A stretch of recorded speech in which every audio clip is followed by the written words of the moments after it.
Even as the U.S. mission in Afghanistan winds down, American troops remain targets. On Wednesday, an Afghan soldier opened fire on U.S. forces, killing at least one U.S. service member and wounding two others. The firefight happened in the eastern city of Jalalabad.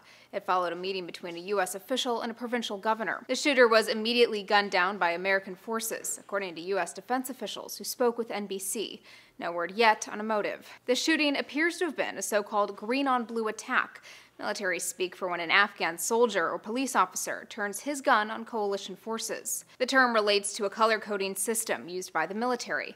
Blue represents American forces, and green refers to Allied forces. After more than a decade of war, these insider attacks remain a problem for coalition troops training and equipping Afghanistan security forces. Wednesday's shooting was the second since the start of the year. In late January, an Afghan soldier killed 3 American civilian contractors at Kabul's military airport.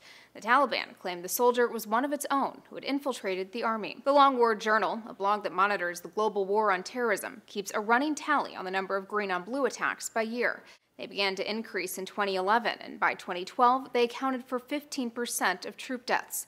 But since then, the number of insider attacks has declined. The Pentagon and military observers say that's partly due to the changes to recruiting and vetting procedures put in place by the U.S. and its partners, including a so-called Guardian Angel program, which has U.S. and NATO soldiers monitoring Afghan troops. Counterintelligence operatives have also been deployed inside the Afghan army to weed out soldiers who may have been radicalized. We will maintain our current posture of 9,800 troops through the end of this year. The latest attack comes shortly after President Obama announced he would slow down the scheduled U.S. troop exit in Afghanistan. For Newsy, I'm Elizabeth Hagedorn, multiple sources, a broader view.